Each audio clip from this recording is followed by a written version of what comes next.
On va regarder ça, ça a l'air pas mal. C'est quel est le métier de vos rêves de la chaîne Brandon Ray. On est parti. Tout le monde est prêt? Let's go. Non, moi je préfère m'en aller. Pour moi, l'école, c'est une perte de temps. Étant plus jeune, on avait tous un métier de rêve. Certains voulaient devenir avocat, dentiste ou même policier. Aujourd'hui, je vais demander à C'est les pas mal. inconnus C'est un bon sujet, ça, mine de rien. quel est le leur et surtout qu'est-ce qu'ils font aujourd'hui. C'est parti, nous sommes à Creil et l'aventure commence maintenant. Let's go. Excusez-moi, bonjour. En fait, je suis une chaîne YouTube qui parle de travail. Ouais. Et aujourd'hui, ma question c'est quel est votre métier de rêve? Millionnaire, hein, on travaille pas. Non mais c'est pas un travail, c'est millionnaire. Bah, Ben si, c'est un vrai métier, mon ami. Les amis, en tout cas, juste au cas où, n'hésitez pas, les amis, on rentre dans les dernières heures. Hein. Il reste, je crois, 2 heures à peu près.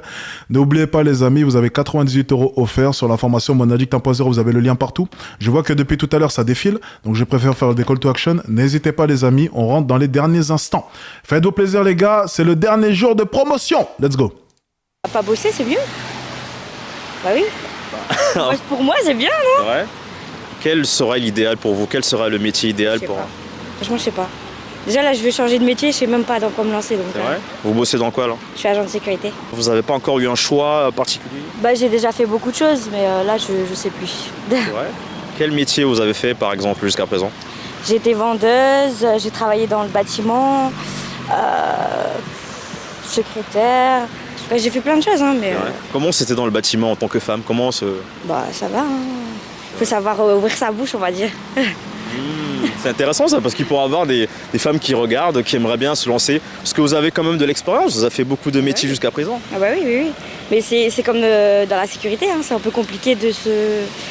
Faut savoir ouvrir sa bouche, encore une fois. Vous avez dit que vous n'avez pas forcément de voix. Quel sera vraiment pour vous le métier de rêve? Un métier qui vous ferait vibrer, qui vous donnerait l'envie vraiment? On a dit, les gars, arrêtez. Agent de sécurité avec la force d'un gamin de 12 ans. Vous êtes vraiment des... Les gars, c'est pas le sujet de la vidéo. Vous êtes vraiment des enfoirés. C'est quoi cette communauté? D'y aller tous Ouais, ben c'est à mon image. C'est vrai que c'est une vanne que j'aurais fait, effectivement. les jours. Je sais que là, j'ai préparé mes vacances, tout ça, et travailler dans les trucs de vacances, là, ils vont eux-mêmes faire essayer les hôtels. Moi, j'aimerais bien faire ça. Hein. Comment est-ce que vous voyez votre vie professionnelle sur le long terme? Je sais pas. Déjà, je suis en arrêt de travail, donc... donc là, c'est pas la bonne personne. Ouais. Hein. Vous avez quel âge? 25. 25 ans. À 25 ans, comment vous voyez, vous, votre parcours professionnel jusqu'à présent? Est-ce que c'est positif? Oui, bah oui, j'ai appris beaucoup de choses. À l'heure actuelle, je peux faire plein de trucs chez moi ou autres que d'autres femmes ne savent pas faire. Hein. Est-ce que vous avez une sorte une compétence cachée qui vous permet, qui vous, aujourd'hui ou alors demain, vous permettrait de vous lancer dans un business? Non, je pense pas. Je pense pas. Quel conseil donnerez-vous à quelqu'un de 25 ans, un peu comme vous? Je suis pas la bonne placée pour les conseils. Hein. C'est vrai? Non, mais selon votre expérience? Bah, faut pas hésiter. Je sais que moi, il y a beaucoup de femmes qui n'hésitent pas à faire agent de sécurité par rapport au féminisme et tout le bordel. Mais il faut essayer. C'est intéressant. Faut pas écouter les gens. Là, nous sommes tombés sur une jeune femme ambitieuse. Enfin.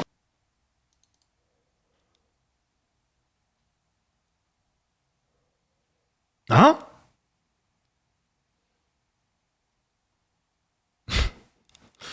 Oula, je pense qu'il s'est trompé. Une jeune femme... Je pense que la définition du mot... Mélissandre. Commencez pas, les gars. Arrêtez. Après, ça retombe sur moi, ces conneries. Ça retombe sur moi, les gars. Du moins, elle n'a pas encore les idées sur ce qu'elle aimerait bien faire, mais elle a quand même eu de l'expérience dans le passé professionnel, dans le monde du travail, ce qui est super intéressant. Moi, j'aime bien voir les femmes comme ça qui sont battantes. Hein. Elle n'a pas forcément de métier de rêve, mais je pense qu'on pourra trouver d'autres personnes qui ont... On a tous un métier de rêve, en tout cas. Ça, c'est un... Non, Brandon, tu peux pas qualifier cette femme d'ambitieuse. Sérieusement, elle ne l'est pas du tout. Possible de ne pas l'avoir. Quel est votre métier de rêve, monsieur? Conducteur d'engin. Conducteur? Ouais, donc. Pourquoi vraiment ce métier? J'aime bien. Mais est-ce que c'est un rêve que vous aviez quand vous étiez petit? J'ai toujours été machine. Toujours, depuis tout petit. Donc voilà. C'est ce que j'aime. C'est vrai? Qu'est-ce qui vous On dit? ne dirait pas de découvrir autre chose aussi. Hein. Bon. Ouais, donc vous êtes ouvert à une autre opportunité de travail? C'est possible. C'est vrai? Ça peut Et- être une possibilité. Jusqu'à présent, comment vous vous sentez dans ce métier, dans ce que vous Très faites? bien. J'aime bien, très bien. C'est intéressant ça de voir quelqu'un qui assume et tout. Il faut. Depuis combien de temps vous êtes dans ce domaine? Depuis 2021, je suis dans le travaux public. Vous étiez dans quel domaine avant, monsieur? J'ai fait un peu la logistique, j'étais cuisinier. Mais non. Ouais, si. Sérieux, mais comment on passe de cuisinier à chauffeur-conducteur de... Bah, être cuisinier, un père de famille, c'est compliqué. Parce que la vie de famille, il n'y a pas. Les horaires décalés et tout ça. Donc, la famille passe avant tout. J'ai des enfants, voilà, c'est ma responsabilité. Il faut s'en occuper. C'est vrai ça. Et quand vous voyez, monsieur, votre parcours, qu'est-ce qui vous donne la motivation au quotidien de vous lever et faire ce que vous faites? Bah, pour moi, être un père de famille, c'est une responsabilité. Et c'est même pas ça. Donc on a de la famille, on a des parents et tout ça, on doit s'en occuper. Donc du coup, la vie me fait comme ça. Il faut travailler pour vivre. Donc, moi, c'est ma façon de voir les choses. Après, je dirais pas, voilà, les autres, peut-être, ils ont des autres occasions, mais moi, le seul truc que j'ai, c'est travailler. C'est tout, et vivre. Et du peu que je gagne. J'ai choisi ce métier-là, je vais jusqu'au bout. Voilà. C'est tout. Et une dernière vision globale, comment est-ce que vous voyez votre carrière professionnelle sur le long terme? Ah, il faut évoluer. Dans la vie, il faut évoluer. Quelqu'un soit dans les travaux publics, dans la cuisine, quoi qu'on fait, il faut évoluer. Il ne faut pas se mettre des barrières, il faut évoluer. Mais donc, il n'y a toujours pas de réponse. Possible, ça n'existe pas. Bah, il a dit, lui, ça le fait rêver, lui, de travailler, d'y aller, se lever le matin, aller bosser dans ce métier, dans ce corps de métier. C'est cool de voir des gens qui assument. C'est intéressant, comme quoi bah, certains peuvent se dire on a des galères dont... C'est dommage, on n'a pas eu sa réponse. Il aimerait évoluer comment? J'aimerais bien savoir. c'est difficile le bâtiment, c'est difficile de travailler dedans, mais il y en a qui s'y plaisent. Et il en est la preuve que bah, il adore, il aime bien ce qu'il fait. Donc, Dans le bâtiment, qui travaille dans le bâtiment? Il n'est pas conducteur de train? Ah, peut-être qu'il faisait référence aux personnes qui travaillent dans... Ok, bon, ça doit être ça. franchement, c'est incroyable. Jusqu'à présent, Et il a un bon mood, hein, j'aime bien. On sent que ça a été... Ouais, un charbonneur, exactement, ouais. Exactement. bah, c'est vrai que là, c'est un peu compliqué parce qu'on se mange des bâches, on rencontre pas beaucoup de personnes. Ok, il est quoi? Il est conducteur de quoi? Conducteur de travaux. Ok, d'accord. Ok, je vois. Je pensais qu'il était conducteur de... Ok, bon. Je vois pas du tout ce que c'est. Mais pouvoir vous donner ce ressenti comme ça, et voilà, c'est cool. Donc, on continue l'aventure, les amis. Bonjour, chef, je suis avec qui? Chantier engin. Ah, d'accord, ok. Ok, je vois. Vous êtes avec Walid, chef d'entreprise de Bandido Barber. Ok, super. Et voilà, Depuis combien de temps, Walid? ça fait 1 an que j'ai ouvert. Ok, Ouais. très bien. Comment est-ce qu'on se lance S'il rate les contours là, oh là là. On devient chef d'entreprise, barbeur, en partant de zéro? En partant de zéro, déjà il faut un capital pour ouvrir. C'est obligé pour acheter le matériel. Et puis il faut un diplôme, pas n'importe lequel. Il faut un BP coiffeur. Parce que le CAP tout seul, ça suffit pas pour ouvrir le salon de coiffeur. Il faut un BP coiffeur. Et voilà, il faut juste avoir de la volonté. Et comme il a dit Sarkozy, c'est pas l'argent qui fait le projet, c'est le projet qui fait l'argent. Ah, ça, j'ai entendu ça, c'est super intéressant. Ouais. Et Walid, j'ai aussi une question. Et quel était votre métier de rêve de base? Métier de rêve. Ouais. Franchement, quand j'étais petit, je voulais être médecin. Et après, j'ai changé. Même moi, j'ai fait des études. Hein. J'ai un bac S. Je voulais faire ingénieur. Mais on m'a pas pris à l'école à Amiens, là, à côté. D'accord. Et bah du coup j'ai essayé coiffeur. Enfin, c'était un truc qui m'intéressait. Bien sûr. Et bah du coup, ça y est, j'ai abandonné les cours et voilà, je me suis lancé. Ah. Est-ce que c'était pour vous, est-ce que c'est une sorte d'échec pour vous de ne pas avoir été accepté en école de médecine? Non, même pas. Je regrette pas. Bah parce que déjà pour moi, c'est pas bien de dire ça, mais déjà pour moi l'école, enfin c'est une perte de temps, en vrai. Ouais, pourquoi vous dites ça? Par exemple, là, si tu commences à travailler à l'âge de 18 ans, vas-y, on va prendre moi et lui. Lui, il va faire ses études. On a 18 ans tous les deux. Moi, j'ai 18 ans, je commence à travailler. Je mets de l'argent de côté. Et lui, il va faire, par exemple, médecin, ingénieur, ça veut dire, s'il va faire médecin spécialisé, il va avoir son cabinet à l'âge de 35, 38. Et moi, à 35, 38, j'aurais coffré de l'argent. J'aurais fait déjà mon entreprise. Et là, j'ai une question par rapport du coup à ce que vous faites au quotidien. Mais est-ce que vous pensez que c'est un métier dans lequel on peut faire carrière dans tout ce qui est salon de coiffure Comment vous voyez votre futur professionnel? Franchement, après, t'as des coiffeurs qui ont percé. Hein.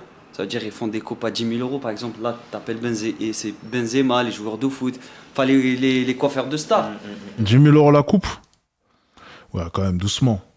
Doucement, 10 000 euros la coupe, quand même. Doucement, oui, bon. Ils peuvent facturer, je pense. Je pense que ça pourrait facturer combien une star? Peut-être 500 euros, 1000 euros la coupe. Je pense, quelque chose comme ça. 10 000 euros, bon, faut pas abuser. Après, je sais qu'il y a des coiffeurs qui sont tout le temps avec les stars. Donc, constamment. Mais c'est souvent un de leurs amis qui faisait de la coiffure et qui, du coup, maintenant, les suit un peu partout. Tu sais, les rappeurs, ils aiment bien garder des amis comme ça d'enfance à côté d'eux. Et je sais que, par exemple, j'avais un rappeur en tête, j'avais vu un reportage.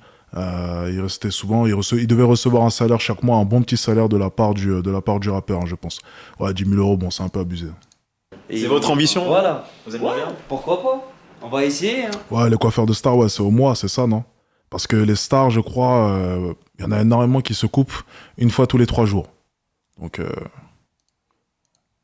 Bah, vous savez pas, un jour, ça se trouve, peut-être ils peuvent tomber dessus et comme ça, ouais. Avec plaisir. Bien sûr. Quel message avez-vous à donner pour la jeunesse, là, comme ça? Bah, il faut qu'ils travaillent. Hein. la coupe la plus chère que j'ai payée, moi, pour vous dire... Ouais, non, c'était pas... Ça devait être 50 euros. Ça m'avait choqué. C'est 50 euros, quelque chose comme ça. C'était à Dubaï. Ah, non. Ah non, c'est faux. C'est un peu plus. C'était à Paris, dans un hôtel. Une fille coiffeuse qui était venue. Ça devait être, je pense, 70 euros, quelque chose comme ça. Elle s'était déplacée avec déplacement. Ça, je sais pas si c'est les prix, hein, les gars. En tout cas, j'ai payé ça.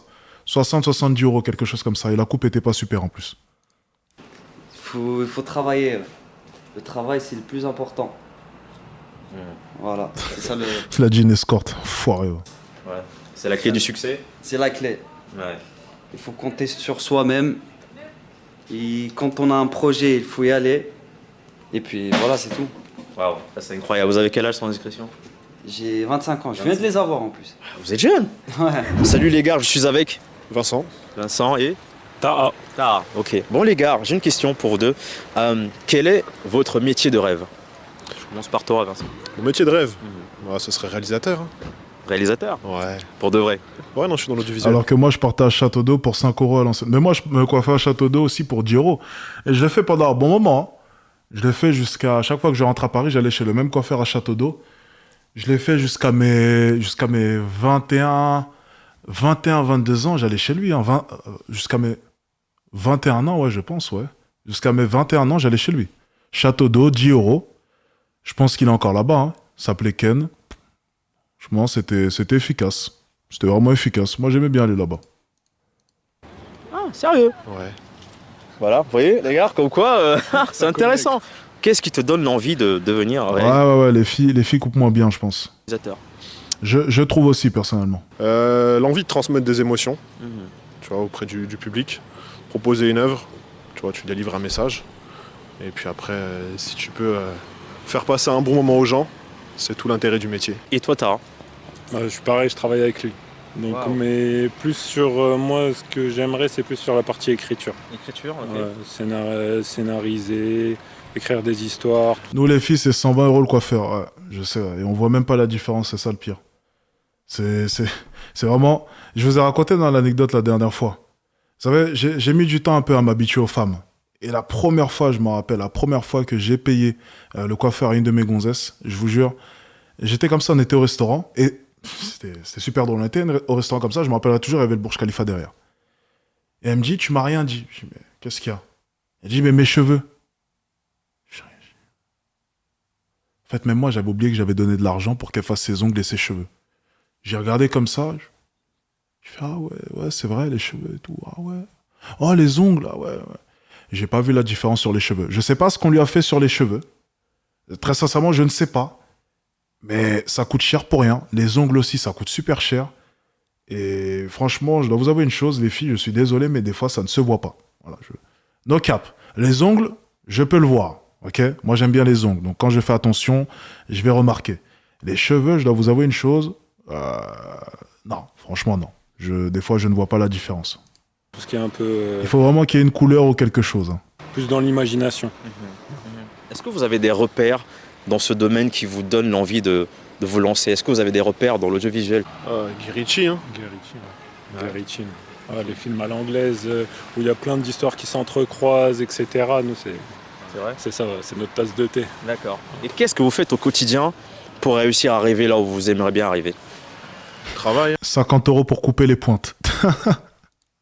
travailler, C'est ça. apprendre, se former toujours, être exigeant envers soi-même. Essayer de lever les barrières, de faire les choses qui nous déplaisent le plus, mais qui nous permettent d'avancer. Hein. Pas qui nous déplaisent dans le sens où c'est ennuyant à faire, où ça ne nous apporte rien. C'est ça nous déplaît, mais il faut le faire et ça va nous apporter. Ouais. C'est ça, essayer d'ouvrir vraiment des nouveaux espaces dans nos cerveaux quoi, qui vrai. nous permettent de... Ouais, c'est ça. C'est quoi? Quels sont les blocages que vous ressentez jusqu'à présent? Démarcher les gens, les rencontrer, aller vers les gens qu'on ne connaît pas, leur parler, accepter aussi les refus. Parce qu'en général, quand on ne va pas vers quelqu'un, c'est qu'on a peur qu'il nous repousse. Donc je crois que c'est la principale barrière au final. Et là encore, t'es déjà avant, je pense, par rapport à ce que toi, dans ta thématique. Premier blocage, c'est se sentir capable de réaliser des choses, de faire des choses, tu vois. Par exemple, l'audiovisuel, au début, tu dis c'est pas pour moi, c'est trop dur. Tu vas arriver devant un boîtier, devant une caméra, tu sais pas la manipuler. Tu vois, simplement là, t'es bloqué. Mais après, t'apprends à faire un cadre, t'apprends à faire de la photographie, t'apprends à faire du son, t'apprends à construire une séquence, Bien sûr. construire un projet. Et vraiment, il faut juste avoir confiance en soi et se sentir capable d'eux. C'est un tas de barrières que tu vas croiser donc C'est vrai. depuis ton enfance, adolescence, et tu te construis au fur et à mesure de ton chemin de vie, quoi. Justement, comment on débloque ça aussi, cette confiance-là, cette barrière-là? Eh ben, je vais vous répondre, tiens. Tiens, c'est très important. Comment est-ce qu'on débloque cette barrière? Est-ce que vous avez la réponse? Moi, j'ai la réponse. Je peux vous la montrer. Comment est-ce qu'on débloque ce genre de barrière? Les amis, comment? À votre avis, comment? Trouvez.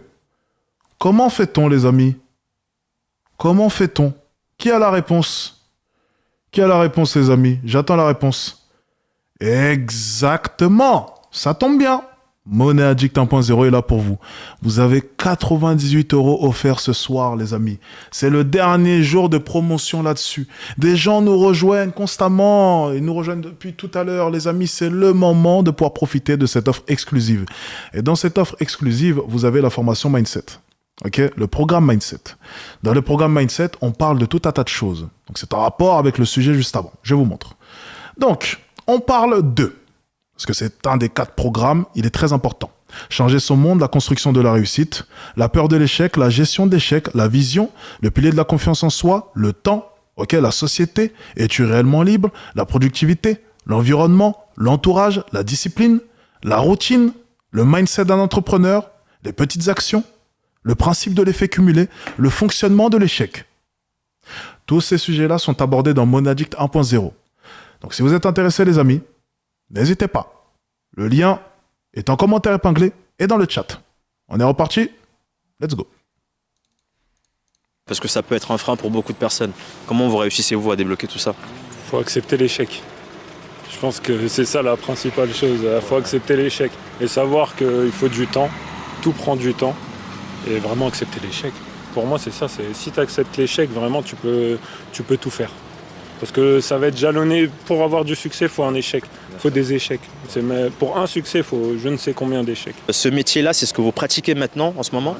Ouais. Exactement, ouais. Wow. Ouais, ouais. Parce que c'est fort quand même. Il y a beaucoup de personnes qui aimeraient bien, dans votre situation, qui aimeraient bien faire le métier de leur rêve, mais ils ne savent pas comment débuter. Ça me rappelle une interview de Orelsan où il disait si tu veux filmer, tu prends une caméra et tu vas filmer. En vrai, c'est vrai, c'est juste ça. Il faut démarrer avec l'outil qu'on a en main. Il ne faut pas se dire ouais, il me faut telle caméra pour commencer ou il me faut telle situation ou ci ou ça, sinon on ne fait jamais rien. C'est-à-dire dès que tu as quelque chose en main qui te permet de filmer, va filmer. Exactement, ça on en parle d'ailleurs dans la formation Mindset. C'est souvent, vous savez, les gens font quoi? C'est « Ah, mais je pense pas être encore prêt. Pour vraiment lancer ce business de manière sereine, je devrais peut-être avoir 5 000 € de côté. Donc, je vais épargner chaque mois 100 € pendant 3 ans et ensuite, après, je me lancerai. » Ou bien c'est « Ah, mais pour l'instant, je peux pas. Il me faudrait peut-être une meilleure caméra, quelque chose de mieux. Donc, je vais attendre pour l'instant. » Et en fait, ces personnes-là, ok, se trouvent des excuses pour remettre à demain, ok, pour remettre à dans 1 an, 2 ans, 3 ans. Et en fait, c'est super confortable parce que lorsqu'on vient leur demander, c'est quoi ton projet de vie, c'est j'aimerais bien ouvrir une boutique. Je suis sur chemin pour le faire. Pour l'instant, je mets de côté. Non, c'est faux. T'as juste fixé un goal qui était super loin. Comme ça, durant toute cette période-là, tu peux ne rien branler en te réconfortant avec le fait que tu as un projet en tête. Oui, c'est super confortable de se dire j'ai un projet en tête. Ok, mais la réalité des choses, c'est que ce projet-là ne va jamais se réaliser. Je vais vous raconter une anecdote, les amis, pour appuyer mes propos. Lorsque j'étais basketteur et que j'ai coupé mon contrat professionnel, il y avait une de ces filles, tu vois. Moi, je la surnommais Catwoman. Et cette fille-là, à un moment donné, ok, je ne vais pas rentrer dans les détails, mais elle a rigolé un peu de l'entreprise, de l'idée que j'avais de devenir coach en séduction. Elle a ri de mon idée, pas de souci, elle a le droit, c'est son droit. Mais de son côté, elle m'avait parlé d'une boutique où en fait, qu'elle voulait ouvrir à Paris avec une de ses amies qui reprendrait les vêtements vintage. Ok, donc le style vintage. Elles avaient un style très vintage avec sa meilleure amie et elle voulait reprendre cela et commercialiser la boutique. Déjà à l'époque, vous savez ce que je m'étais dit. Dans mon esprit, lorsqu'elle m'a parlé du projet, c'est jamais elle le fera. Jamais. Jamais, jamais, jamais, jamais. Il n'y a pas si longtemps que ça, on a parlé. Elle m'a parlé, je t'ai vu sur Internet, blablabla, blablabla, elle me complimentait parce que voilà, elle avait entendu les débuts du projet lorsque j'avais l'idée, pas lorsque j'avais encore réalisé la chose, mais je l'ai faite. Du coup, j'ai réalisé cette chose et j'étais tenté de lui demander « Alors, tu m'avais parlé d'un projet il y a 5 ans, il y a 4 ans, 4-5 ans, ça en est où ?» Mais au dernier moment, je me suis simplement dit « Ça sert à rien. Ça sert à rien d'essayer de lui en parler parce que c'était sûr, déjà dans un premier temps, et on est tous différents. Et j'ai bien compris que plus de 90% des personnes parlent de projets, mais n'ont jamais le courage pour pouvoir les réaliser. Et tu vois, la dimension mindset, j'en parle souvent, c'est les gens, lorsque je leur parle de mindset dans la formation, c'est ouais, ok, mindset, ouais, bref, Alex, bref, moi j'aimerais bien passer à développer son audience, le pilier du business, tout ce qui est cas pratique, les extraits que j'ai pu vous montrer tout à l'heure. Ouais, mindset, c'est bien, ouais, tu nous racontes ta vie, gestion de l'échec, entourage, bref. Allez, Alex, montre-nous les chapitres les plus importants là. Plan d'action, pilier du business, développer son audience. Ouais, mindset, ouais, bon, ça c'est pompeux, ça ressemble à des podcasts sur Internet. Ouais, c'est bon, t'inquiète, ouais. Allez, on passe à la suite. Les personnes qui font ça, je pense que vous commettez une grave erreur. Une grave erreur. Ce qui vous fait gagner de l'argent, c'est votre mindset. C'est ça qui va vous faire gagner de l'argent. Mon ami, il n'est pas dit que tu vas forcément réussir dès le début. Par contre, il y a une chose qui est sûre, c'est que si tu n'as pas le bon mindset, tu vas pas durer longtemps. Je te jure, tu peux faire de l'argent le premier mois. Le deuxième mois, tu peux faire de l'argent. Je te jure, c'est arrivé, certaines personnes ont fait 2, 3 000, 4 000, 5 000. Des étudiants qui viennent, oh j'ai fait 10 000 euros, oh cool. Il y en a énormément qui, à l'heure d'aujourd'hui, se sont écroulés. Parce que tu peux faire 10 000 euros aujourd'hui, mais peut-être que le mois d'après, tu feras 2 000. Peut-être que tout va s'écrouler. Et lorsque tu montes en haut et tu chutes, est-ce que vous savez la mentalité qu'il faut pour se relever? Lorsque tu es en haut et tu chutes, si tu n'as pas le bon mindset, c'est terminé. Donc je te jure, tu peux prendre Mon Addict 1.0, tu peux snober la partie mindset. Tu vas faire de l'argent. Tu vas gagner pendant 1 an 15 000 euros. 1 an plus tard, ton entreprise va mal. Est-ce que tu sais la force mentale qu'il faut pour garder le cap lorsque tu as toujours connu des succès, lorsque tout a toujours souri, et que là, du jour au lendemain, tout ton business est en train de s'effondrer. Et là, tu repenseras au module mindset et tu te diras, j'aurais peut-être dû le regarder. J'aurais peut-être dû fortifier mon mindset. Parce que c'est facile d'avoir pleinement confiance en toi quand tout va bien. Mais tout ne va pas toujours bien dans le business. C'est facile d'être confiant lorsque tu viens de faire tes premiers 10 000 euros, 20 000 euros, 30 000 euros, 40 000 euros, et j'en passe. C'est facile d'être confiant. Mais lorsque tout descend, tu fais comment? Là, c'est beaucoup plus dur. Si t'as pas le bon mindset, t'es cuit. N'oubliez jamais ça, les amis. Et c'est pour ça que, selon moi, le module mindset, c'est un des modules les plus importants de cette formation. Les plus importants. Parce que c'est la base de tout. Sans le module mindset, rien n'est possible. Le pilier du business, développer son audience, ce plan d'action. Sans ça là, sans ce module-là, sans ce programme-là, avec 17 vidéos, le reste ne sert à rien. Très sincèrement. Les gars, pensez-y. Et je vous le dis parce que j'ai vu quelqu'un de mes propres yeux descendre en bas. Je l'ai vu de mes propres yeux, les amis. Et croyez-moi, c'est pas drôle. Et cette personne est encore en train de se battre aujourd'hui pour essayer de remonter la pente. Donc, je sais de quoi je parle quand je vous parle de ça. Je sais exactement pourquoi est-ce que je vous dis ça. Je l'ai vu de mes propres yeux, les amis. Faites gaffe. En tout cas, vous avez le lien qui est en commentaire épinglé partout. Je mets le lien dans le chat et on reprend la vidéo. Parce qu'elle n'est pas terminée. Tu veux chanter ou tu veux écrire, Ah oui, au passage, 98 € offerts, les amis, sur Monaddict 1.0. N'hésitez pas, vous avez le lien. un bout de papier, un crayon, écrit. Enfin, il faut vraiment faut faire la chose, même avec le peu de moyens qu'on a, il faut juste la faire. Surtout que là maintenant, aujourd'hui, on a un outil qui est quand même assez incroyable, c'est Internet, tu vois. Tu peux t'auto-former. Nous, au final, on a fait nos bascules, nos reconversions, en se formant automatiquement. YouTube, des tutos, aucun mentor. C'était ça extrêmement frustrant parfois.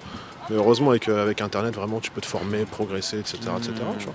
Et quand tu parles de reconversion, c'est dû à quoi? Un ancien métier dans lequel vous étiez? Qu'est-ce que...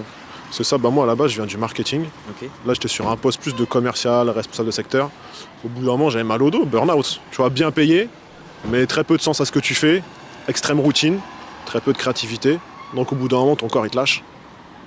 Mais bon, pareil, on avait commencé un peu l'audiovisuel, tu vois. Donc après tu prends le choix de franchir le pas et d'y aller, quoi. Bah, c'est très fort ça, ce côté où on quitte un métier confortable financièrement. On va vers un métier qu'on aime vraiment pour le coup. Comment voyez-vous l'aspect financier? Est-ce que c'était dur pour vous d'accepter? Est-ce que vous vivez de cela déjà maintenant, vous, tous les deux? C'est justement ça aussi, c'est l'une des contraintes. C'est qu'il faut accepter aussi de subir la pression sociale et de ne pas être au même rythme que les gens. C'est ça le plus dur. Déjà, il faut pouvoir se le permettre. C'est-à-dire que faut avoir une famille qui te soutienne, etc.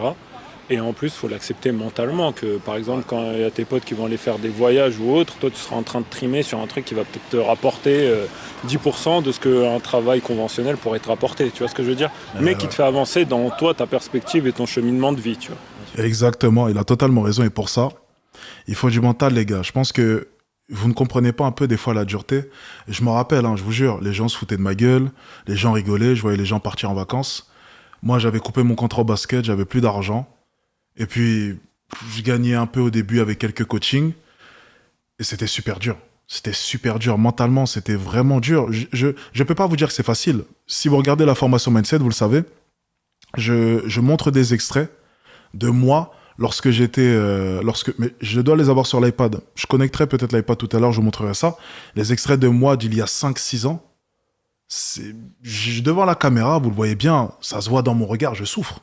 Mais je garde le cap, je me motive constamment. Mais c'était pas facile, c'était super dur. Et puis tu rentres chez toi, tu te prends le jugement des parents. Il peut t'arriver de douter par moment. Tu te dis, est-ce que j'ai fait le bon choix? Est-ce que je dois passer le pas? Est-ce que je dois continuer? C'est pas facile. C'est vraiment pas facile, vraiment pas facile. Je vous jure, le regard des parents, le regard des amis, des fois aussi, le regard de ton entourage, les critiques, les pressions que tu vas subir au quotidien. Très sincèrement, les amis, ça a été une vraie épreuve pour moi, mais ça m'a renforcé. Dites-vous simplement que c'est peut-être dur, mais si tu arrives à sortir de tout cela, mec, tu pourras faire face à tout dans ce monde. Tout. Dis-toi simplement que si tu résistes à ça, tu pourras faire face à tout. Parce qu'il n'y a rien de plus blessant, que voir les gens que tu aimes ne pas croire en toi. Si tu arrives à supporter cela, je me fais pas de soucis pour toi. Voir les gens que tu aimes ne pas croire en toi. C'est une des choses les plus blessantes que tu puisses voir. Je te jure, tout le monde peut m'insulter, tout le monde peut me critiquer, la France entière, rien à faire. Mais voir les gens que tu aimes ne pas croire en toi, il n'y a rien de plus blessant. Et moi, je m'en rappelle, tu vois, de cette situation où les gens que tu aimes ne croient pas en toi et te le disent droit dans les yeux, là, comme ça, devant toi. Lorsqu'on te le dit en face de toi, il n'y a rien de plus blessant. Je vous jure. Et si tu arrives à te relever de tout cela, il n'y a rien qui pourra t'atteindre. Rien. C'est vraiment ça, et c'est la pression sociale que tout le monde subit. Il faut un appart, il faut aller au ciné, il faut payer le resto, il faut ci, il faut ça. Vu que c'est la Saint-Valentin aujourd'hui. C'est vrai, là c'est le 14 février. Là. Très belle ambiance. Donc tu vois, faut vraiment, il y a la pression sociale, il faut arriver à la surmonter, c'est le plus difficile. Ça et la peur de l'échec, il faut arriver à accepter que ce que tu vas faire à long terme, il faut se projeter. Il faut arriver à se projeter et se dire que ce que tu es en train de faire maintenant, c'est difficile, mais ça va t'amener à un équilibre plus tard et même à une acceptation de toi-même. Une dernière question globale, comment voyez-vous votre futur, votre carrière professionnelle dans le futur? Tous les deux. Je la vois. Non, mais là, on avance. Ouais, c'est Avancer et faire les choses et les réussir et toujours avancer et construire. Ça, c'est pas bon. Là, selon moi, c'est leur erreur. Et j'en parle d'ailleurs. Ça, c'est leur erreur.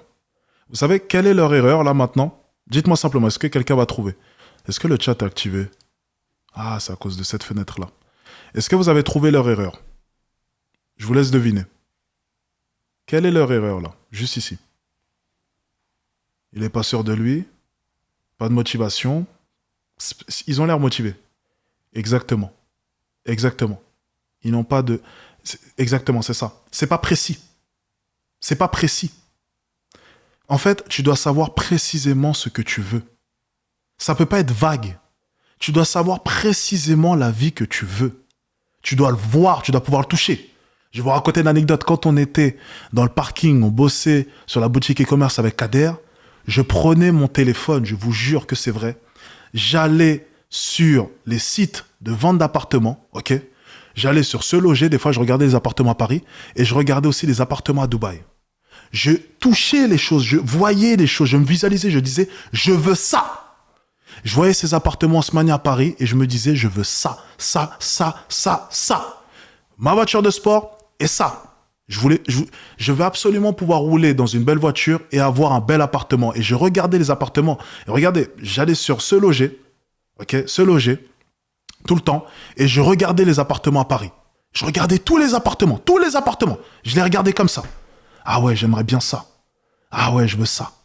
Ah ouais, oh putain, celui-ci. Ah oui, celui-ci.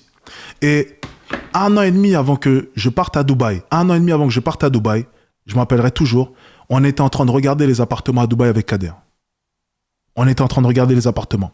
Et maintenant, je vais vous raconter une autre anecdote en rapport avec celle-ci. Le sentiment quand je suis arrivé à Dubaï pour la 2e fois et que j'avais fait mes premiers 6 chiffres par mois. Je me suis fait plaisir.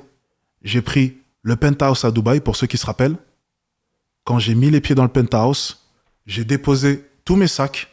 Je me suis posé sur le canapé. J'étais épuisé du voyage. Je me suis posé comme ça. Et je vous jure, pendant 5 minutes, mais 5 minutes complètes, 5 minutes vraiment chrono, j'ai regardé le penthouse comme ça. Et je me suis dit, 1 an et demi auparavant, je regardais des appartements à Dubaï, mais c'était des appartements basiques. 1 an et demi plus tard, je me retrouve dans un penthouse.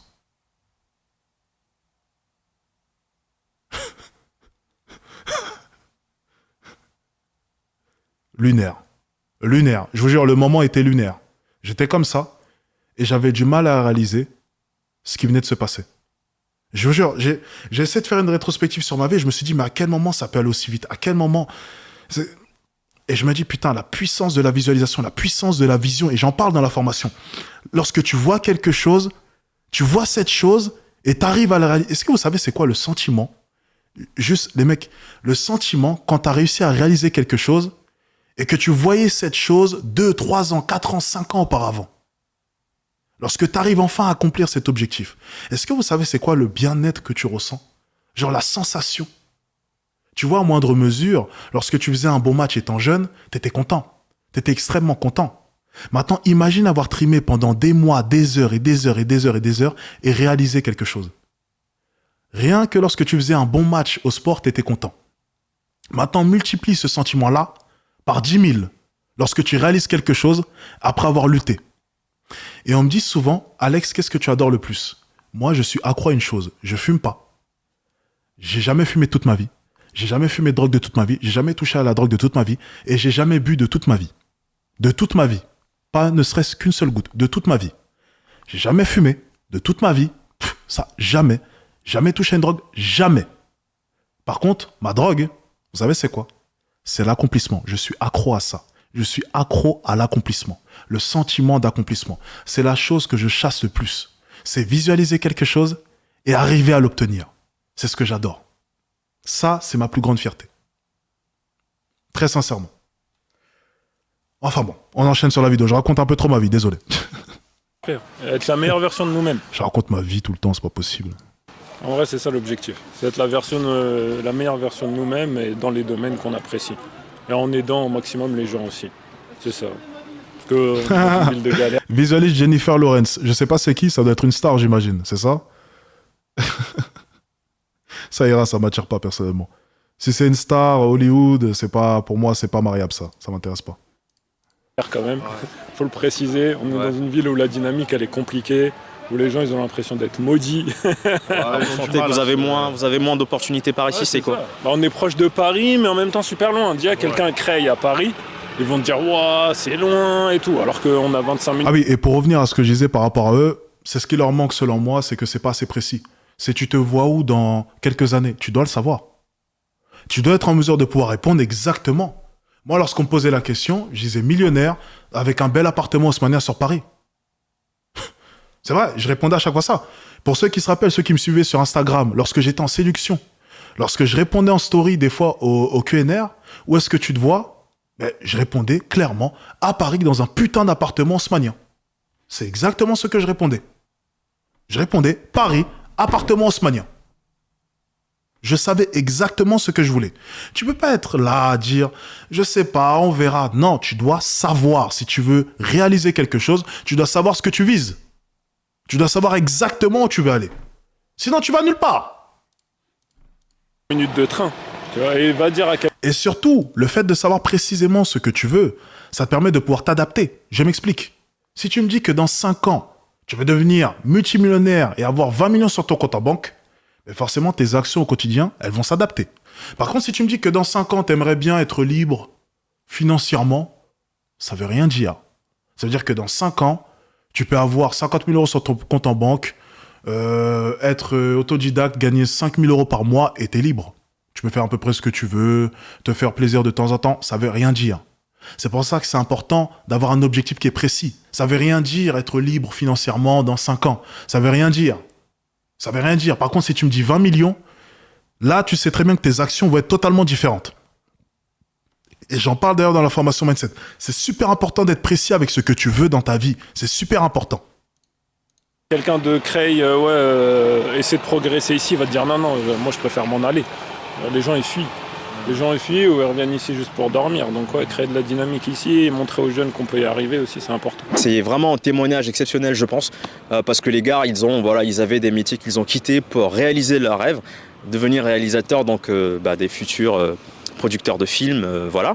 Et c'est très important ce qu'ils ont dit. Ils viennent quand même d'un environnement, c'est loin de tout ce qui est grande ville, quoi, de Paris où il y a moins d'opportunités. Ils essaient d'aller de l'avant et d'essayer de faire en sorte que leur projet se réalise.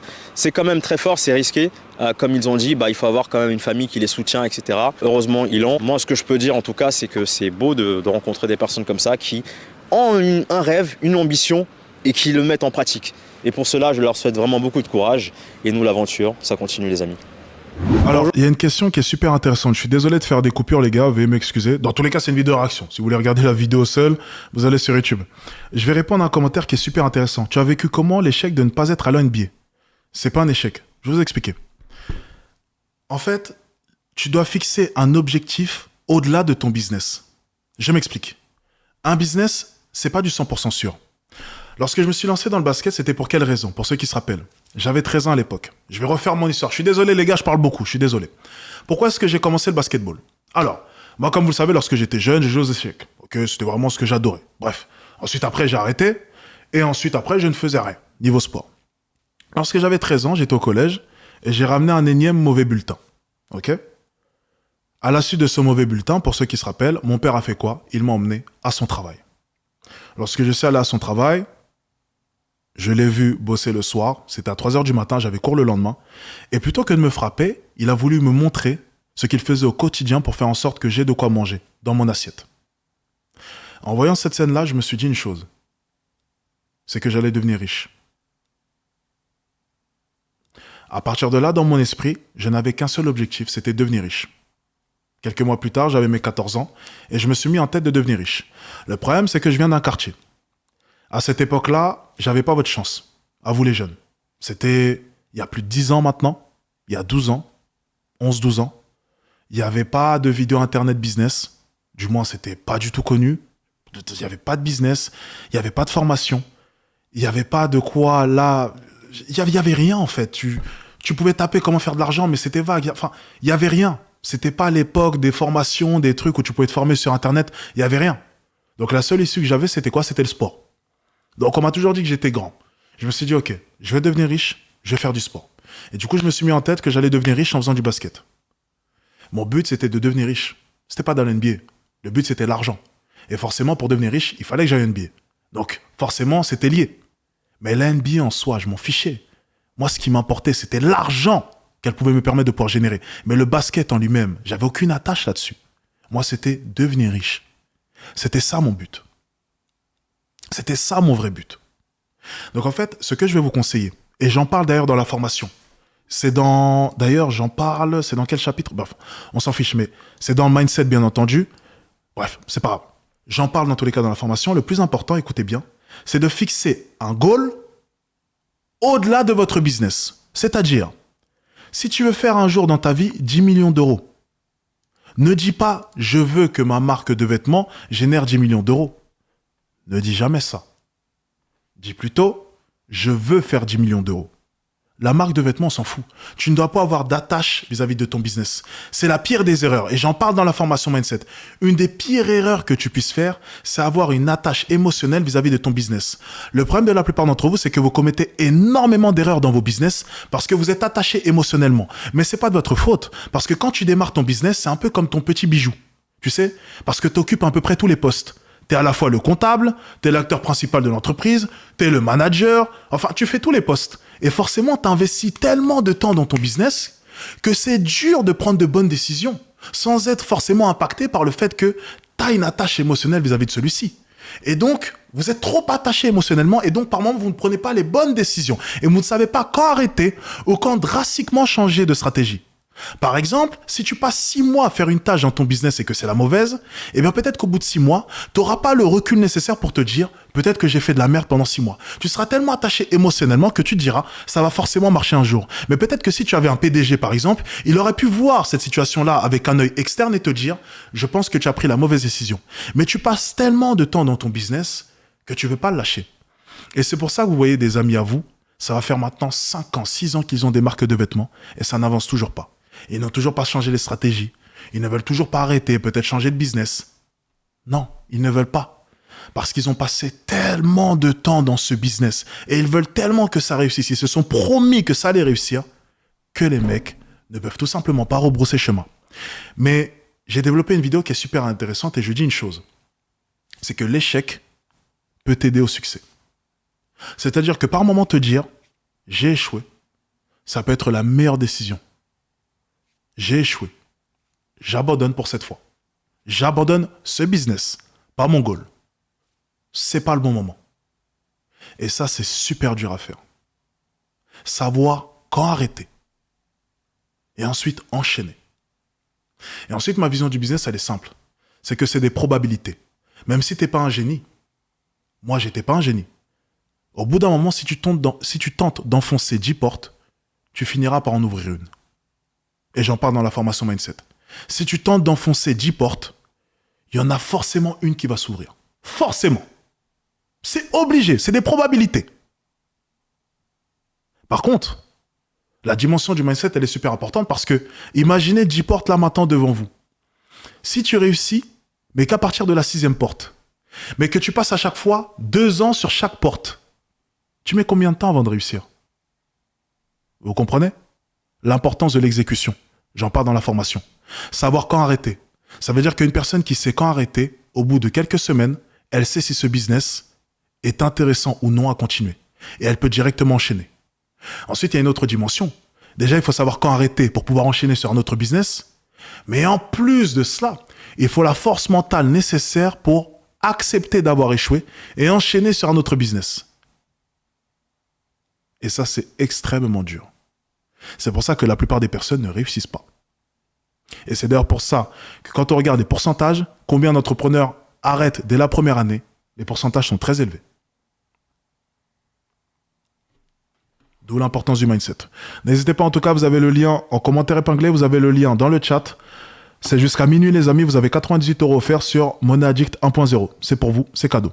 On enchaîne directement. Vous allez acquérir, bien entendu, ces 4 programmes. On réenchaîne. Bonjour, je suis avec Dorine. Dorine. Oui. Ok, madame Dorine, quel est votre métier de rêve, Dorine? Mon métier de rêve. Ouais. J'ai jamais pensé à ça. Je dirais assistante maternelle. Ah ouais, assistant. Pourquoi ce métier en particulier? Je suis déjà maman. J'aime bien les enfants, m'occuper d'eux. Pour moi, c'est comme si je faisais un truc de bien, quoi. C'est vrai. Mm. Vous trouvez que c'est stimulant comme métier Oui. de... Éduquer les enfants, pour moi, ça change un monde, quoi. Que de travailler dans un bureau ou bien chercher de l'argent en courant partout, quoi. Vous voyez? Est-ce que vous avez déjà tenté de rentrer dans ce domaine? Bon, pour l'instant, non. On verra plus tard. Plus tard. Oui. C'est une ambition dans le futur? Oui. D'accord. Peut-être ouvrir une maison de, comment on appelle ça là, qui aide les enfants, vous voyez, en Afrique, en Côte d'Ivoire, surtout chez moi. Parce que je trouve qu'en France, on a quand même pas mal de structures. Voilà. Ok. Donc là-bas, ça sera plus intéressant. Et actuellement, qu'est-ce que vous faites, madame? Moi, je m'occupe de mes enfants. C'est vrai? Oui. Vous êtes mère au foyer? Oui, c'est ça. Quelle est la difficulté au quotidien d'être une mère au foyer? Franchement, c'est pas facile. Pourquoi? Parce que les enfants, au fait, on n'apprend pas à être maman. Et des fois, on peut faire des erreurs. Des fois, on se dit ce qu'on fait, est-ce que c'est bon? Ou bien est-ce que plus tard, l'enfant, dans son développement, est-ce qu'il va apprendre des bonnes choses? Ou bien est-ce que si demain, il devient délinquant, ils ne diront pas peut-être que c'est la mère ou bien c'est les parents, vous voyez. Donc, c'est un peu difficile sur ça, sur ce côté-là. Mais après... Dans votre travail en soi, c'est de transmettre de l'éducation voilà, à vos l'éducation. enfants. Moi, je veux que mes enfants soient l'exemple de ce que j'ai été avec mes parents. Je ne veux pas que demain, quand mes enfants vont être dans la rue, on dira « Ah, lui, il est comme ça, il fait ça, vous voyez ?» Je veux que mes enfants soient, en tout cas, bien. Avez-vous déjà eu un métier avant dans le passé? Oui, oui. C'est intéressant, vous savez pourquoi? Parce que... Et ça, par contre, j'ai pris en maturité vis-à-vis de cela. Vous savez, avant, j'étais un peu fou. Je pense que vous l'avez remarqué, je voulais que tout le monde réussisse. Et les gens ne me comprenaient pas sur Internet. Je criais sur tout le monde. Allez, réussissez, vous êtes des branleurs. Et les gens sur Internet disaient, mais qu'est-ce qu'il raconte? Il nous fait chier, Alex. Mais qu'est-ce qu'il veut? Mais il arrête pas, il nous harcèle. Tous les jours, il nous crie dessus. Parce qu'en fait, avant, je vous le voulais au plus profond de moi. Je voulais que tout le monde réussisse. Je me disais, tout le monde peut réussir. Et j'y croyais. J'y croyais au plus profond de moi. Je me disais, j'étais naïf. J'étais naïf à ce niveau-là. Je me disais vraiment, tout le monde peut réussir. Et du coup, à chaque fois, j'essayais de réveiller tout le monde. Et je me disais, non, on peut pas penser comme ça.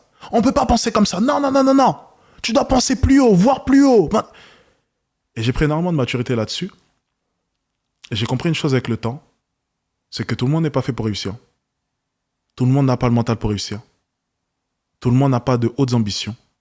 Et le monde est très bien comme cela. Et ça m'a mis du temps. Ça m'a mis du temps avant de le réaliser. Ça m'a mis du temps. Mais avant, je sais pas, je voulais que tout le monde ait cette mentalité de tueur, tu vois.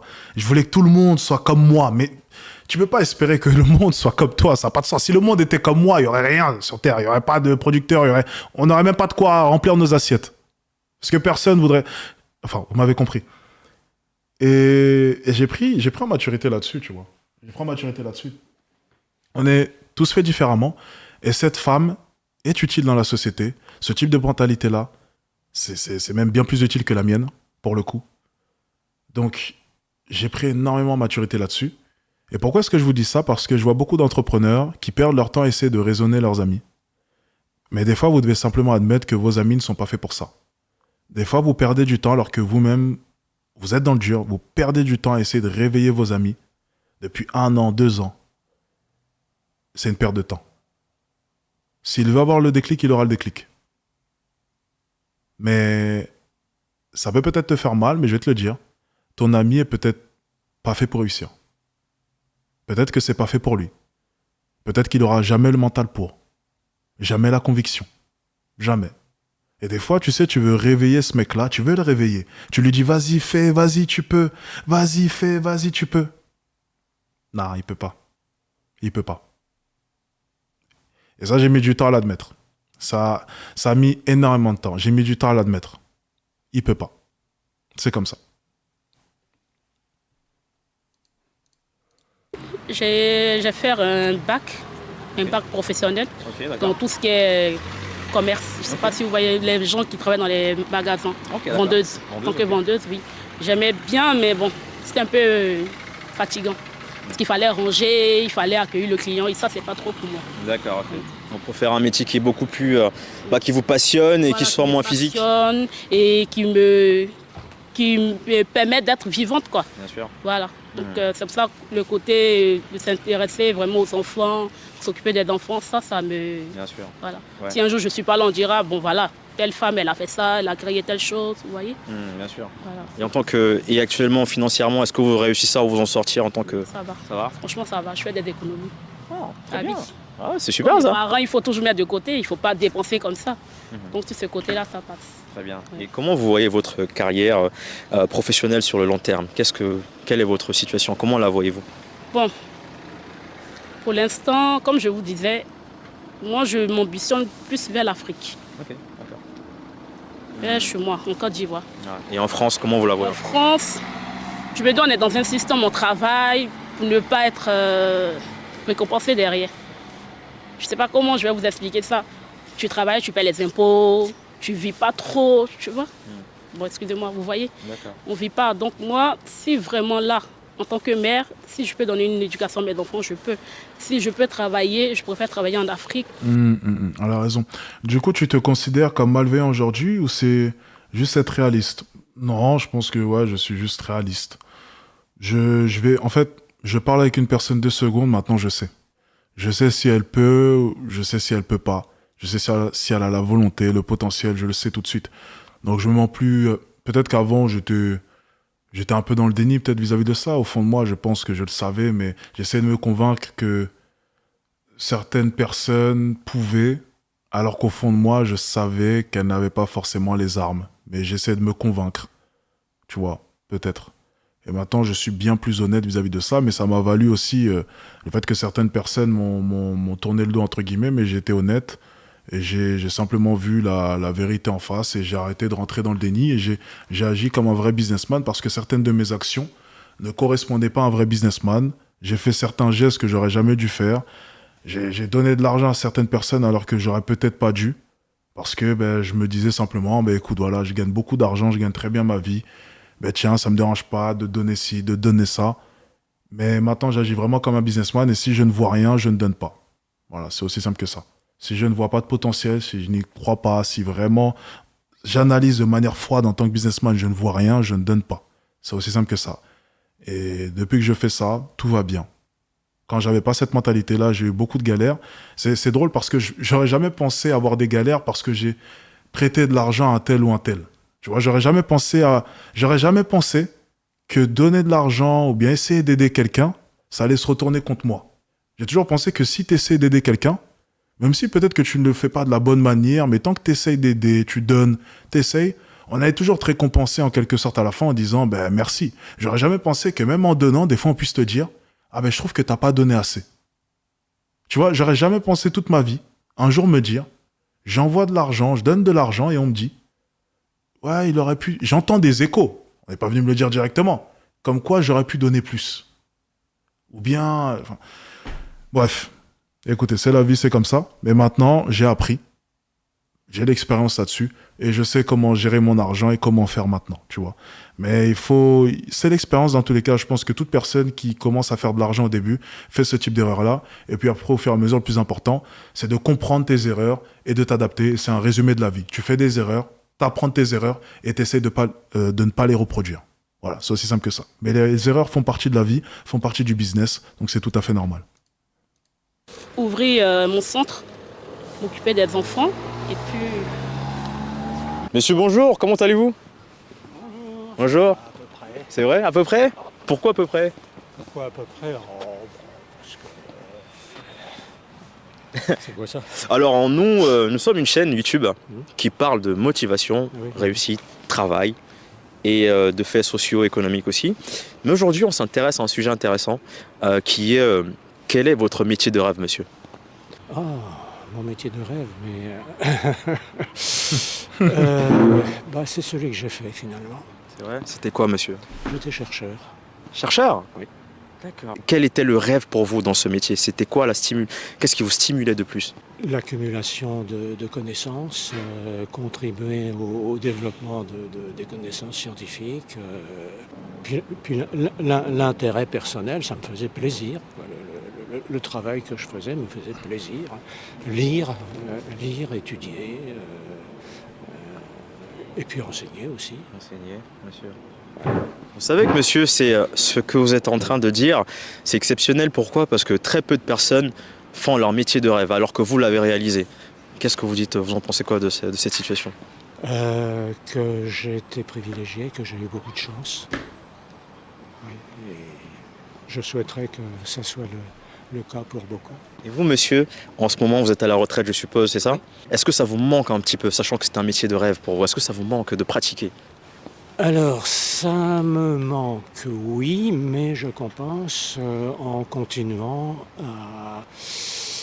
à lire, à me documenter, Il était chercheur, hein, c'est bien ça. J'étais parti me chercher de l'eau.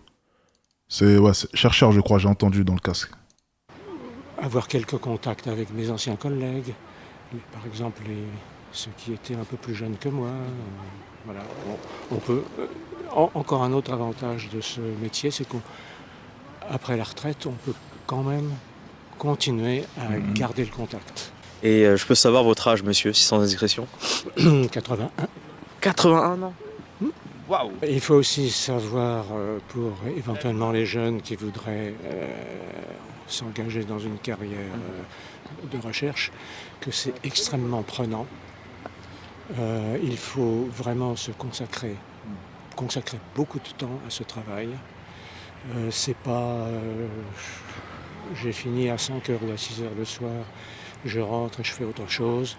Mon week-end, il est pour moi. Non, et ça peut avoir un impact sur la vie privée aussi. Parce qu'on manque de disponibilité, malheureusement. Quel message donneriez-vous à la jeunesse pour des personnes qui ont un métier de rêve, qui aimeraient bien réaliser celui-ci, mais qui sont dans des conditions un petit peu difficiles ou alors ils ne savent pas forcément comment se lancer? Qu'est-ce que vous leur direz à ces personnes-là, monsieur? Les contraintes économiques, les contraintes aussi du milieu d'où on vient sont souvent tellement fortes que je suis bien conscient que le métier de rêve, ça reste très souvent simplement un métier de rêve, malgré la motivation des gens. Alors,